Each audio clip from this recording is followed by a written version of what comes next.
現在即將辯論由洪錦元議員動議嘅推動香港銀髮經濟發展與國家戰略接軌議案。劉文君議員會就議案動議修正案，本會將會係合併辯論議案及修正案。我會先請洪錦元議員發言及動議議案，然後請劉文君議員發言。但劉議員喺現階段不可動議修正案。合併辯論現在開始。我現在請洪錦元議員發言及動議議案。洪錦元議員，主席，我動議通過印載於議程嘅議案。全球高齡化加速，內地2035年高齡長者將超過8000萬。香港2046年每3個人就有1名係65歲或以上嘅長者。與此同時，銀髮族消費力係持續增長。2024年本港60歲以上長者消費高達3421億港元，預計2034年會增至4961億。莫道雙魚晚，遺下常滿天。呢句詩係講述咗銀髮族不僅係擁有龐大嘅消費力，佢哋更加係豐富嘅人生閱歷，更係我哋社會寶貴嘅資源。銀髮經濟唔係夕陽嘅產業，而係朝氣蓬勃、朝陽嘅機遇。面對人口持續高齡化，國家15規劃綱要提出深入實施積極應對人口高齡化嘅國家戰略，健全養老事業同埋產業協同發展嘅機制。銀髮經濟唔係老人經濟，而係全齡共享嘅經濟。關於每一個家庭嘅未來，亦都係香港嘅轉型動力。香港制定首份5年規劃時，需積極配合國家戰略，協同推動銀髮經濟發展。行政長官喺2024年施政報告成立促進銀髮經濟工作組，循5大範疇制定方案，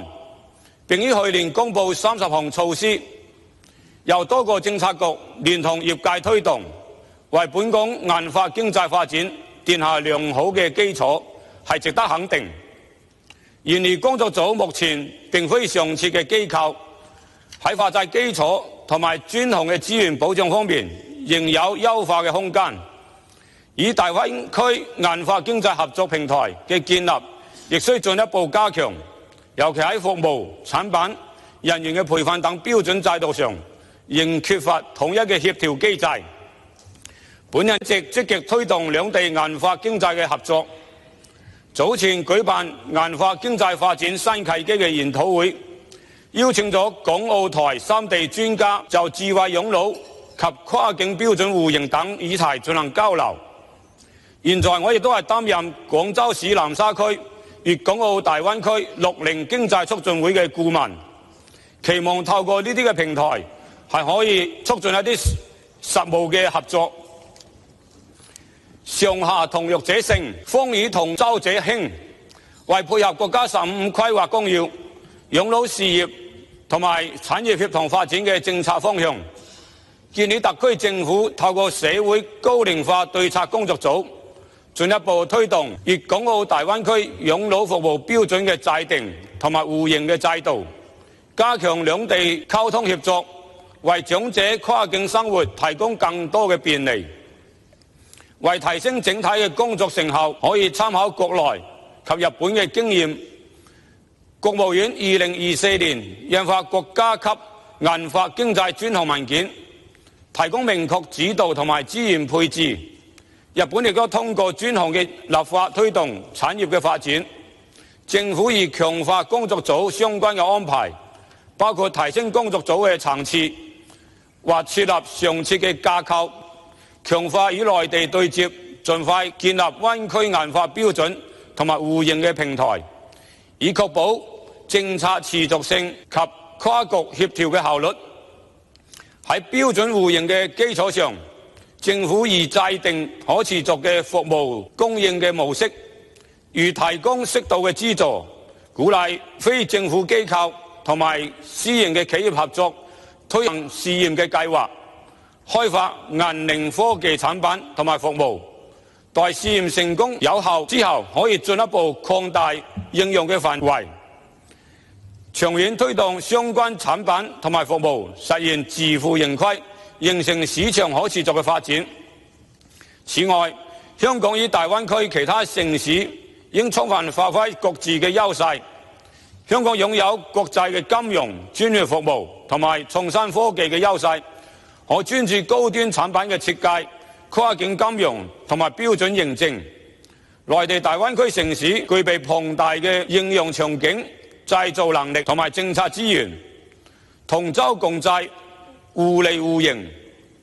透過深化協同合作，發揮互補嘅效應，讓香港作為樞紐接連內地市場，共同發展智慧養老同埋銀發嘅消費，為大灣區銀發經濟注入新嘅動能。喺香港規劃上邊，銀發經濟嘅發展有賴真實同埋規模嘅應用場景嘅配合。政府近力積極推動長者友善城市嘅規劃，透過香港2030+嘅策略同埋相關嘅財政政策，以及2024年由財政司副司長領導嘅工作組嘅建議，大力推動長者友善城市嘅建設，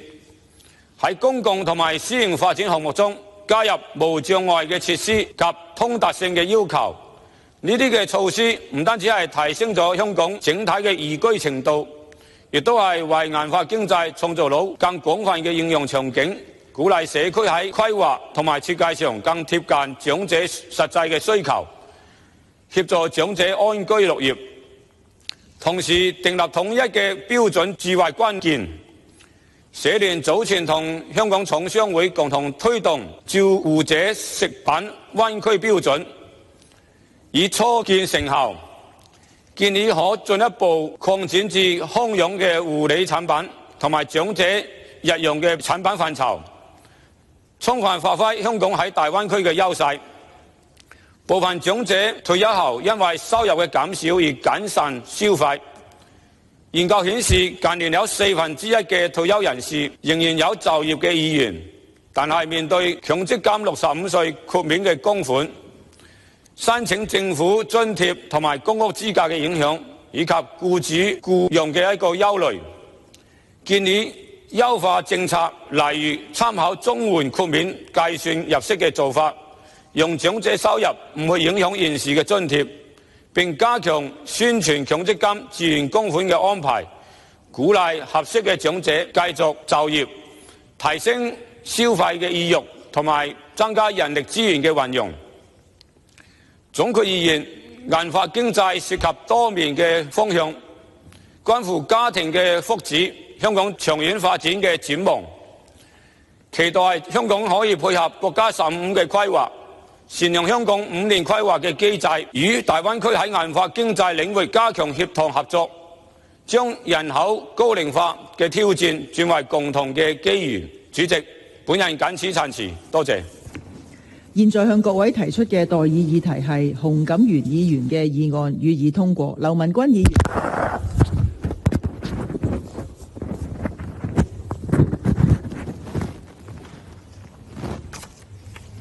多謝主席，感謝洪錦元議員提出呢一項重要嘅議案。本人支持推動香港銀發經濟發展與國家戰略接軌，並在此基礎上提出修正案，希望加強康養服務在銀發經濟中心嘅地位，以及積極發展集康養加旅遊加文化一體嘅新模式。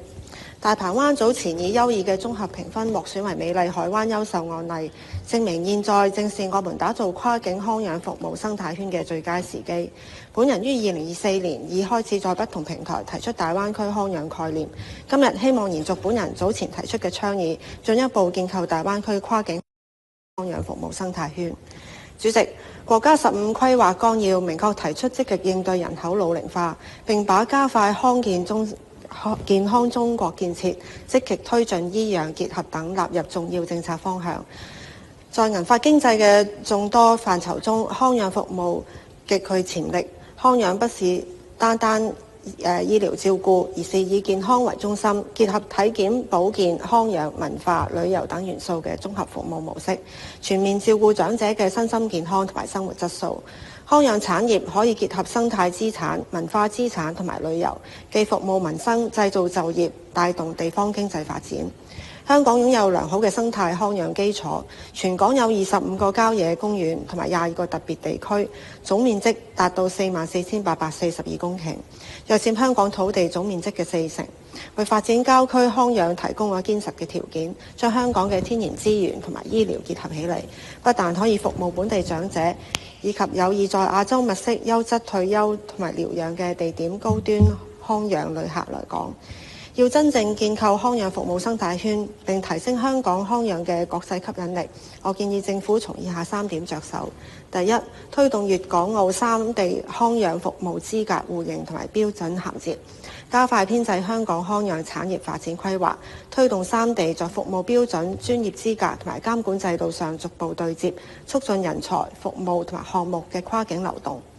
第二，大力發展候鳥式跨境康養服務，結合香港生態旅遊資源，打造具國際吸引力嘅康養加旅遊加文化嘅服務平台。政府可整合香港與大灣區嘅康養機構、醫療支援、旅遊路線同埋文化設施，讓長者按個人需要同埋喜好，靈活咁安排在香港及大灣區城市之間嘅康養生活。同時，政府可善用香港郊野公園、海岸線、濕地同埋離島資源，研究適合長者生態康養嘅路線，並配合中醫養生、復康調理、文化體驗同埋短期療養服務，提升香港對本地灣區以至國際銀髮群體嘅吸引力。第三，推動以綠色新能源連接離島、海岸同埋郊區康養點，為長者提供更便利、更舒適、更多元嘅康養出行體驗。香港擁有豐富嘅海洋同埋離島資源，若能以綠色電船串連具生態及文化特色嘅地點，就可以將水上交通同埋郊區康養、生態旅遊同埋文化體驗結合起嚟，形成更具香港特色，亦更具國際辨識度嘅銀髮經濟產品。這不但有助長者走入自然、放鬆身心，有符合綠色轉型同埋可持續旅遊嘅方向，有助進一步塑造香港康養品牌。主席，康養產業既關乎民生福祉，更有助經濟發展。若香港能在首份5年規劃中，明確將康養生態平台以及結合康養智慧綠色出行納入重點部署，既可回應長者對優質生活嘅需要，亦都可為香港開拓新嘅產業增長點，把香港建設成兼具灣區聯動力同埋國際吸引力嘅康養目的地。主席，本人謹此陳情，請各位支持本人修正案。商務及經濟發展局局長。主席，我好感謝洪錦元議員提出嘅呢項動議，同埋劉文君議員提出嘅修正動議，俾我哋有機會係聆聽各位議員就應對人口老齡化、發展銀髮經濟嘅想法同埋建議。未來20年，香港人口高齡化嘅速度更為顯著。喺2046年，每3名港人當中，便有多於1名屬於65歲或以上嘅長者。由此可見，銀髮市場潛力係不容忽視。因應銀髮市場增長嘅迅速，長者樂齡產品同埋服務需求不斷擴大，開拓新嘅產品同埋服務可滿足長者嘅需要，提升佢哋嘅生活質素，同時可為企業帶嚟商機。行政長官喺2024年施政報告中係宣布成立由政務司副司長領導嘅促進銀髮經濟工作組。工作組自成立以嚟一直係積極聯繫業界同埋持份者，並喺去年5月循5個範疇進行30項促進銀髮經濟嘅措施。5個範疇分別係促進銀色消費、發展銀色產業、推廣銀色品質保證、推廣銀色財務同埋保障安排，同釋放銀色生產動力。當中大部分已經係取得正面嘅成果。一系列措施由多個政策局聯同不同嘅界別、多個機構係共同推動。例如促進銀色消費方面，商務及經濟發展局持續推動業界喺多個展覽加入銀髮經濟元素，包括係提供長者優惠同埋聚焦展示銀髮產品，以及同業界合辦樂齡科技博覽暨高峰會，促進本地參展商亦都係同中國內地及海外嘅參展商作交流，進一步係促進業界拓展海外商機。我哋亦都係透過電商平台拓展樂齡產品嘅銷售網，為本地企業開拓大灣區以至海外嘅銀發商機。推廣銀飾品質保證方面，喺商經局嘅支持下，適老易食品、適老易食食品、適老照護食通用要求已經喺2025年9月正式納入灣區標準嘅清單。香港工業總會同埋香港品質保證局亦都係分別推出香港 Q 嘜樂遊計劃同埋香港註冊銀發友善系列，認證樂齡產品同埋服務。我哋係希望透過 ESD 認證計劃，將不同嘅銀發產品進一步係推廣至零售市場，為銀發消費者帶嚟更優質嘅選擇，同時係助力商界拓展銷售網。發展銀飾產業方面，創新科技同埋工業局係致力完善支援不同嘅科技範疇，包括係樂齡科技產業嘅發展。科技園同埋數碼港已經合共有超過130家公司從事與樂齡科技相關嘅工作，聘請超過900名員工，亦都係募集超過3億元嘅資金。政府部門同埋各個創新科技公營機構係會繼續推動發展銀飾產業嘅工作，例如係相關創科機構會繼續支援佢嘅科技企業發展樂齡科技，以及係協助從事樂齡科技嘅公司同埋安老業界、醫院診所等合作，對接樂齡科技產品研發同長者嘅需要。相關研發機構係會繼續促進樂齡科技研發嘅轉化同埋商品化，以及社會福利署會繼續推廣樂齡產品嘅家居使用。推廣銀飾財務同埋保障安排方面，財經事務及庫務局係牽頭推動業界推出優化符合銀發一族所需嘅長者理財產品同埋服務，例如 HKMC 退休三保，以儲蓄為主嘅保險產品，亦加強銀行偵測同埋防止詐騙等功能。釋放銀飾生產動力方面，勞工處推出再就業津貼試行計劃，已錄得接近75000名參加者同埋接近46000宗就業個案，其中係涉及60歲或以上嘅參加者及就業個案約佔係1/4。勞工處正就該計劃進行中期檢討，探討進一步鼓勵銀齡就業嘅措施。為應對人口高齡化帶嚟嘅挑戰，行政長官喺2025年施政報告宣布成立由政務司副司長擔任組長嘅社會高齡化對策工作組，成員係涵蓋全部15個政策局，探討如何善用社會資源同埋市場嘅力量，推動跨界別合作，發揮政府政策同埋民間措施嘅協同作用，適時係制定對策，並積極推動香港銀發經濟嘅蓬勃發展。就議員動議提出嘅大灣區養老服務標準同埋互認制度方面，已公布嘅灣區標準有多項同養老服務相關嘅標準，例如係養老服務及養老機構嘅管理同埋服務範圍等。就此，我哋係會鼓勵業界參考呢啲標準，並探討相關標準互認嘅可行性，以充分發揮大灣區協同發展嘅潛能。主席，我同我嘅工作組秘書處勞福局嘅代表會先聆聽各位議員對議案嘅意見，稍後會喺總結發言時係再作詳細嘅回應。我謹此陳辭，多謝主席。洪錦元議員，你現在可以就修正案發言。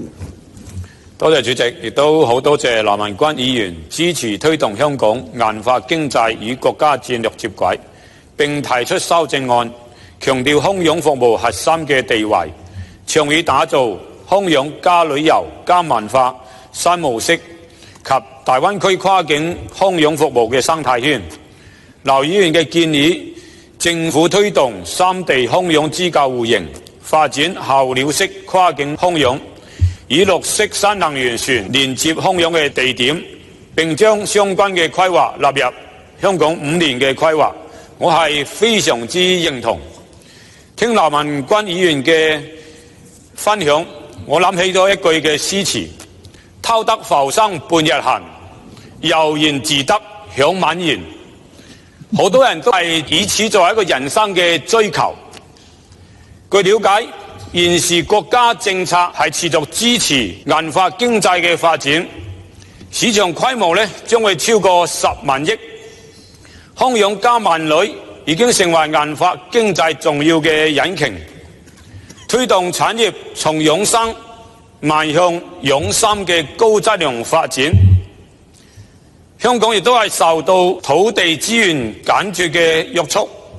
實在好難複製內地大規模嘅一個康養小鎮嘅模式。不過，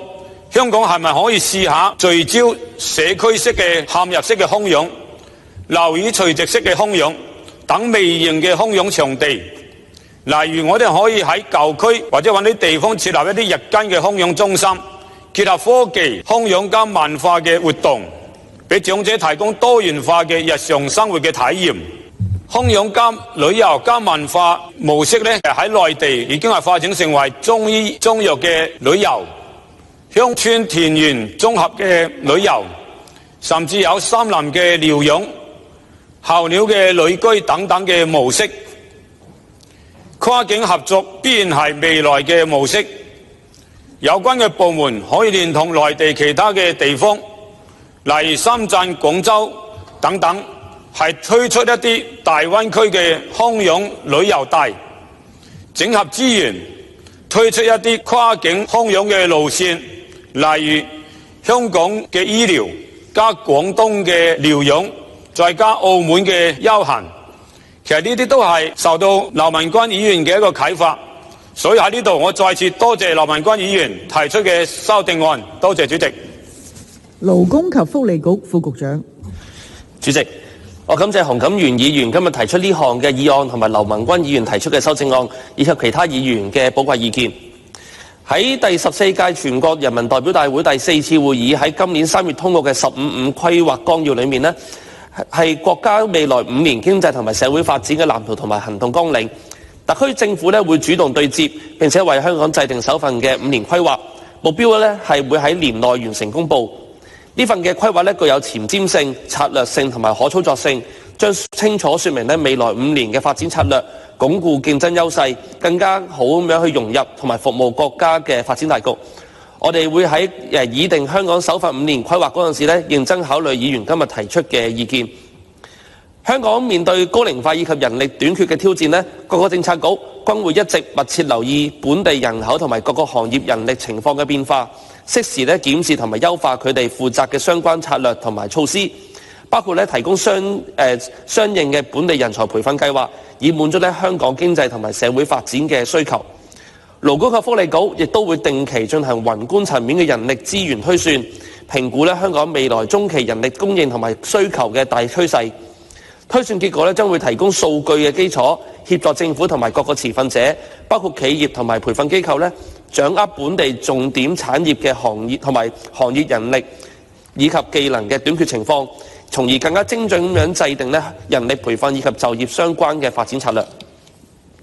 此外，再培訓局喺2025年1月起會全面改革，升格提升成為技能提升局，提供技能為本嘅培訓，配合促進銀髮經濟工作組嘅督導方向。再培訓局已經為50歲以上嘅人士提出培訓顧問諮詢服務，以及專設就業掛鈎課程，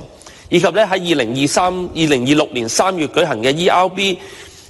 年度頒獎禮2025-26增設咗職場再出發培訓獎，表揚積極參與培訓、重投勞動市場嘅或者展開第二事業嘅後60學員。喺引入人才方面喺2022年年底以嚟我哋已經吸引咗超過28萬嘅人才嚟到香港發展。呢啲人才以年輕群體為主，為本港注入創新動力同埋多元嘅技能，有助舒緩人口高齡化嘅挑戰。特區政府會動態監察香港嘅人力變化，不時檢視人才清單，吸引高質素人才落地生根，配合香港經濟嘅增值同埋多元化嘅發展。不過啱啱梁俊議員有提到香港嘅法定退休年齡，我想再一次重申其實香港係冇法定退休年齡嘅。如果有法定退休年齡，我哋就冇得搞中高齡人士嘅就業嘅計劃啦，係咪先？咁我哋都會主力去鼓勵去做一個中高齡人士嘅靈活就業，釋放銀髮生產力。勞工處喺2024年7月提出咧為期3年嘅再就業津貼試行計劃，啱啱都有議員提到，鼓勵咧連續3個月以上冇從事任何獲酬工作嘅40歲以上人士投入就業市場。計劃咧係反應係十分之理想，去到今年4月咧，我哋已經錄得接近75000名參加者，同埋接近46000名嘅就業個案，並且接近35000名35000宗最少連續工作6個月嘅再就業津貼申請，其中60歲以上係佔大概1/4，成效係理想。勞工處而家係進行緊中期嘅檢討，預計會喺今年下半年完成。同時勞工處都會繼續舉辦適合中高齡人士嘅大型或者地區性嘅專題招聘會，以及經過唔同途徑推廣或者係鼓勵僱主採納係長者友善嘅僱傭措施，促進銀齡就業。至於洪錦余議員喺開場發言嗰陣時講到係咪可以豁免一啲嘅公共福利金嘅一啲收入一啲豁免呢？其實現時我哋長者生活津貼已經就住係如果係單人嘅長者，我哋係有10900蚊嘅收入豁免，以及係夫婦兩人嘅話係夾埋係可以豁免16680蚊嘅一個收入。而呢啲收入係唔會計算家用，都唔會計算安老按揭或者係保單逆按揭呢啲嘅收入嘅。咁所以我哋都鼓勵各位嘅長者可以去攞我哋政府嘅資助之餘都可以繼續去揾錢啦。另一方面就係跨境安老，都係今日好多嘅議員提到嘅情況。我哋香港嘅安老我諗要有一個基本嘅情況同內地有啲唔同。我哋香港係我哋所有老人家都冇一個就住安老嘅供款嘅，我哋所有嘅福利嘅支出都係由香港政府係以財政去承擔。同內地佢哋因為會有社保佢哋係會有一個嘅，所以佢哋可以衍生出好多唔同嘅每月一啲嘅嘅呢啲安老產品係會有好多嘅唔同。啱啱陳凱欣議員提到係有一啲嘅香港安老設施嘅排隊情況，我都有啲嘅更新有啲更正。啱啱我哋而家去到今年嘅4月30號如果係要老人家去排我哋嘅津助嘅安老院係要22個月。但係同一時間，如果你排隊係香港嘅買位安老院都係政府資助係只需要6個月。如果係灣區裡面不指定嘅安老院，即係整體灣區嚟講係唔需要排隊嘅。咁就當然裡面其中一個必要條件就係佢哋都係要係過到我哋香港嘅統一評估先至可以有呢個嘅福利可以享受得到。我哋喺灣區裡面我哋社署係推行咗呢個廣東院舍照顧計劃為輪候資助安老院舍並且有意喺內地養老嘅體弱長者提供一個係多元嘅選擇，即係佢如果唔想喺香港嘅話我哋係俾一個喺灣區嘅選擇佢哋。咁我哋已經係同內地已經係有26間嘅安老院去合作，全面覆蓋灣區內地9市。如果經過計劃入住內地安老院嘅老人家都係持續增長。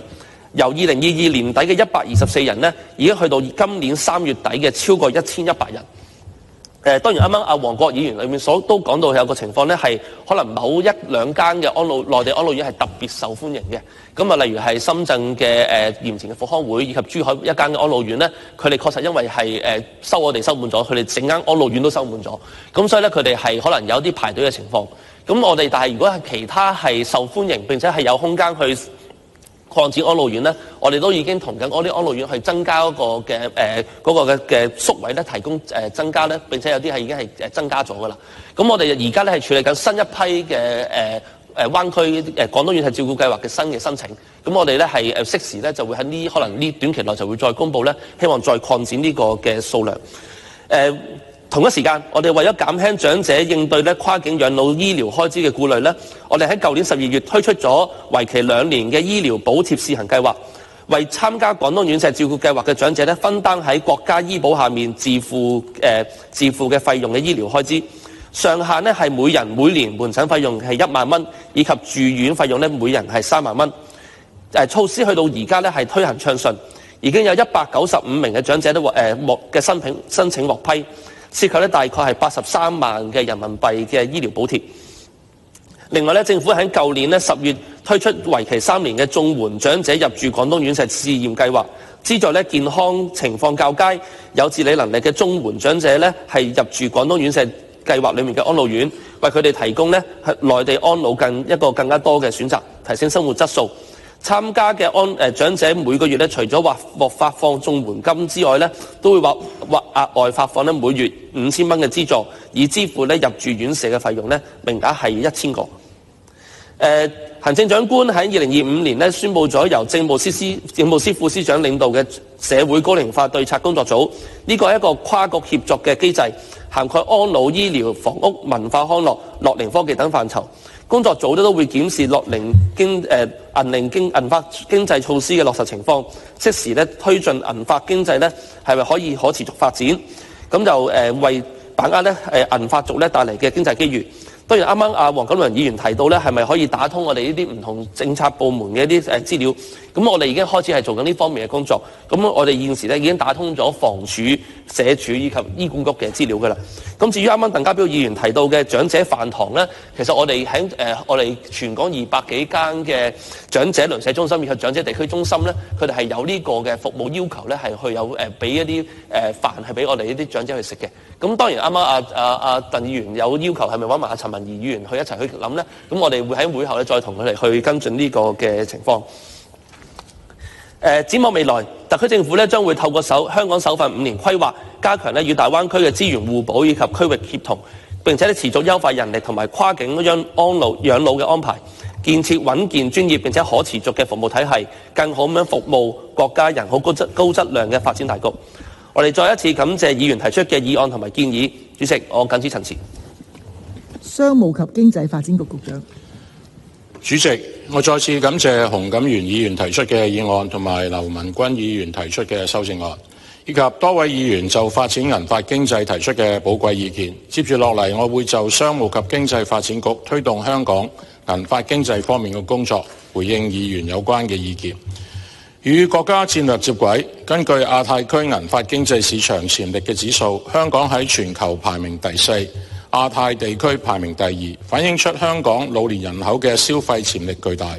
而國家15規劃綱要亦都係提出深入實施應對人口老齡化國家戰略，其中包括大力發展銀髮經濟、豐富適老化產品同埋老年服務供給、完善銀髮經濟統計等，從健全養老事業與產業協同發展，完善養老金融及旅居養老支持政策等多方面嘅部署。我哋係會繼續積極推動業界加強香港認證機構同國家認證機構交流協助，從而推動銀髮產品同埋服務同時進入內地市場同向海外嘅擴張。關於統一銀髮一族長者嘅年齡定義，不同年齡嘅長者喺健康狀況、經濟能力、消費特徵同埋社會需求上係存有差異。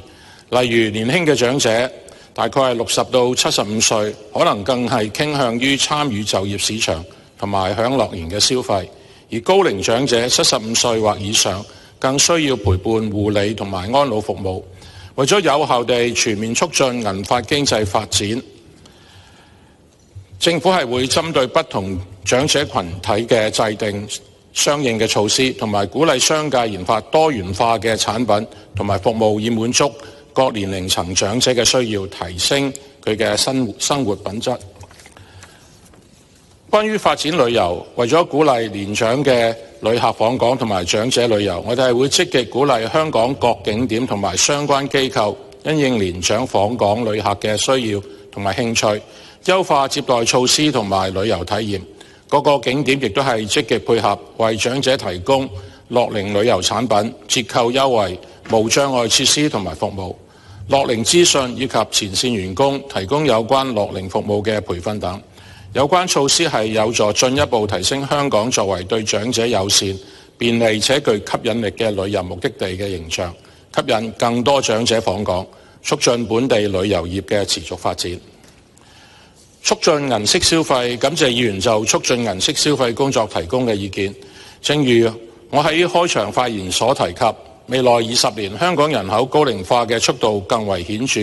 喺2046年，每3名港人當中便有多於1名屬於65歲或以上嘅長者，而香港嘅長者消費能力亦喺區內以至全球均屬較高水平。為咗捉緊呢一個龐大嘅銀發商機，商經局係會繼續積極促進銀色消費，促進本地嘅經濟發展。在商經局嘅推動底下，過去大半年不少展覽業同埋參展嘅商喺各式嘅展覽中係加入銀發經濟嘅元素，而且銀色消費成績顯著。例如去年嘅美食博覽嘅食品科學與技術專區展示銀發市場相關嘅食品。第59屆工展會亦都設有樂齡活力區，攤位參展商將提供折扣優惠或者係送贈品，予以出示長者卡或者樂悠卡嘅銀發族。另外，香港科技園公司喺2025年11月同香港社會服務聯會合辦樂齡科技博覽暨高峰會，首次舉辦銀發高峰會，以構築樂齡科技活力經濟生態圈、本地灣區同埋國際共同發展新視野為主題，匯聚政府、商界、科技界、醫護界同埋社福界代表，共同係探討香港銀發經濟嘅發展前景。展覽業界亦都係分別於今年1月同埋4月舉辦銀發經濟專題展覽，涵蓋健康與護理、財務規劃、旅遊同埋休閒、家居生活等不同嘅範疇，為長者、家人同埋業界人士打造一個一站式嘅資訊共享同埋互動交流平台，有助係推動銀發經濟。至於喺電商方面，電商平台香港設計廊同埋社聯合作，透過喺實體店同埋網上銷售樂齡產品，為本地企業開拓大灣區以至海外嘅銀發商機。香港貿易發展局亦推出咗電子商務快線計劃，加強協助中小企業透過電商開拓內地市場。推廣銀色品質保證，感謝議員就推廣銀色品質保證工作提供嘅意見。喺照護食正式納入灣區標準清單嘅基礎上，香港中華廠商聯合會已經係推出照護食產品認證計劃，協助消費者作出更清楚嘅選擇。另外，香港工業總會發布嘅香港 Q 嘜樂悠計劃認證係涵蓋照護食同埋其他嘅樂齡產品，而服務則涵蓋安老服務及可提供照護食軟餐嘅餐飲地點。而香港品質保證局嘅香港註冊銀發友善系列首階段已經收到超過150份註冊申請。銀發友善註冊服務嘅元素係包括支援親友聯繫、提供交通協助服務、組織社交活動等。隨後計劃更已拓展至金融產品，進一步開拓銀發市場。相關標準可以作為商界研發產品嘅指標，而認證則可作為市場營銷工具，建立品牌價值，提升樂齡產品嘅認受性同埋吸引力，繼而係拓展有關產品嘅銷售網至海外同埋內地。另一方面，對銀發消費者而言，相關標準同埋認證亦可以協助佢哋辨識同埋選取優質嘅銀色產品同埋服務。因此，對商界或者銀發消費者而言，推廣銀色品質保證都係雙贏。另外，粵港澳三地政府一直係致力為不同嘅產品同埋服務訂立灣區標準，以促進三地互聯互通嘅融合。展望將來，我哋係希望能夠與業界發掘更多合適嘅銀發標準，同埋納入灣區標準，為業界拓展內地市場。商經局係會推廣銀色品質保證嘅優勢，助力業界提升相關產品嘅質素，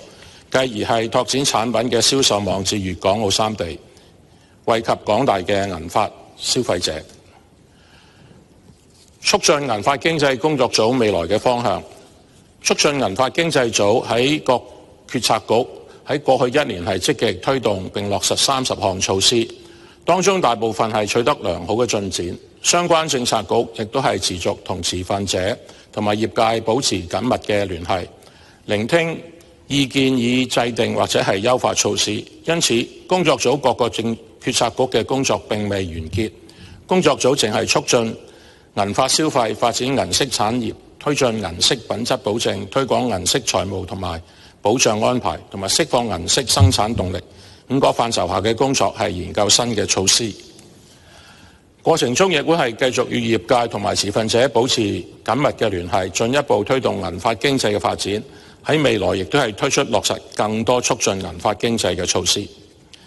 另一方面，行政長官喺2025年施政報告公布成立由政務司副司長領導嘅人口高齡化對策工作組，成員係包括所有相關政策局，制定涵蓋安老、醫療、住房、樂齡科技等對策，同埋同步推動銀髮經濟嘅進一步發展。商務及經濟發展局係該工作組嘅成員之一，係會繼續落實促進銀色消費同埋推廣銀色品質保證等各項嘅措施。總結而言，我哋係會繼續聆聽立法會商界不同持份者，包括長者同埋其照顧者嘅意見，同時係按5個現有嘅範疇嘅框架，多管齊下，配合社會高齡化對策工作組嘅大方向，促進銀髮經濟嘅發展，構建適老化嘅經濟體。我哋係期待各業界繼續積極響應特區政府推動嘅銀髮經濟，共同努力把握銀髮商機，促進培育優質產品同埋服務模式，俾長者共享發展嘅成果。我謹此陳辭，多謝主席。我現在請劉文君議員動議修正案。劉文君議員，主席，我動議我嘅修正案。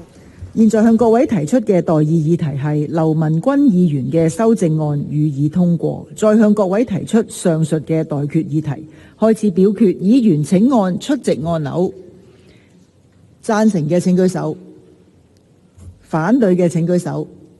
我認為議題獲得經選舉委員會選舉及功能界別地方選區選舉產生兩部分在席議員分別以過半數贊成。我宣布修正案獲得通過。洪錦元議員，你仲有1分43秒，之後辯論即告結束。洪錦元議員，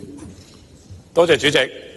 感謝頭先40位議員嘅發言。我完全感受到眾人拾柴火焰高，銀髮經濟持朝陽嘅呢一個嘅方向。當中各位同事提出咗好多精闢嘅創建同埋例子，係說明大家係關心長者嘅福祉，